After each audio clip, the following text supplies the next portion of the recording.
Мен Асқар Мұқиятұлы 1994 жылы 1 наурызда көктем алғашқы күнде Қытай Халық Республикасында дүниеге келгем. Қазіргі таңда өз отанымда, өз елімде, өзімнің ұлттық аспабым, домбырамды ұстап, дәстүрлі әнші мамандығы иесімін. Отбасымызда біз 5 жансамбыз. Әкем, анам, үйдің үлкені өзім, менен кейін бір інім бар, және осы 2 ұлдан кейінгі өзіміздің жалғыз қарындасымыз. Сол бала күнімде бір осындай таяққа 2 жіпті байлап, содан домбыра жасап ойнап отырады екен. Сондықтан осы өнер деген біріншіден менің қаным арқылы келген болар деп ойлаймын.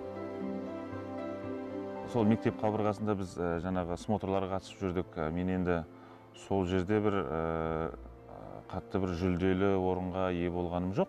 Но бірақ ішімде қатты бір қызығушылық болды осы өнерге деген, осы домбырамен ән айтсам деген. Оқуға түсуім де қызық болған. Ол жерде жаңағы барлық балалар емтихан тапсырып жатырмыз. Бәрі жаңағы музыкальный мектептен келген. Менде ешқандай білім жоқ. Домбырам бар, 1-2 термемді айтамын. Содан жаңағы маған осы бас қобыз аспабынан сабақ берген мұғалім, ол кезде танымаймын, келіп, қолымнан домбырамды алды да, теріс қаратып қойды да, саға жақтан бір нотаны ойнады да, бері қарады, қолыма берді нотаны ойна деп. Мен енді біліп тұрмын ана нотаның қай жерде тұрғанын. Соны ойнап бердім. Соны бір-ақ сұрақ қойды, оқисың ба осыны деп. Өмірімде көрмеген аспап қой, оқимын деппін ғой. Оның қаншалық қиын екенін қайдан білемін мен. Мен ойлау ойымда бірден сол сияқты ойнап кетемін деп. Сол аспапта 4 жыл оқып бітірдім. Ол жердегі ұстазымның маған өнер жолындағы, өмір жолында берген тәрбиесі өте мол. Ол кісінің атын атап кетуге болады. Наурызов Кәміл Нығметұлы.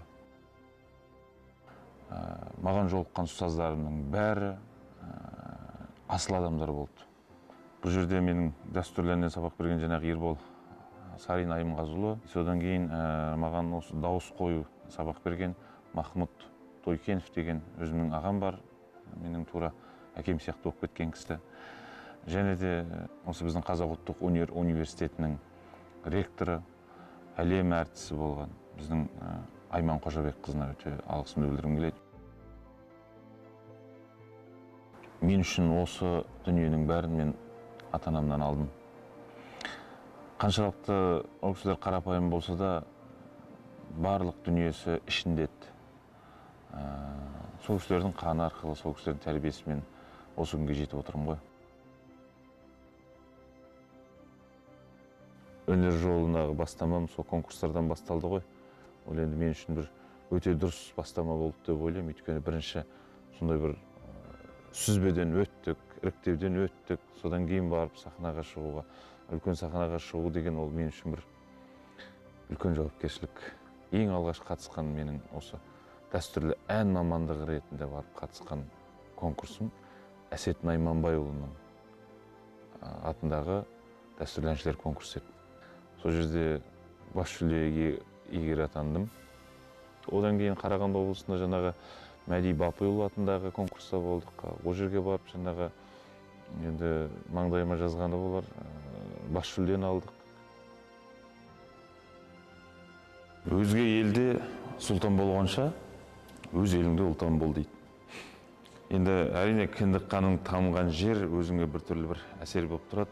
Мен ойламаймын, ол жер басқа ұлттікі деп.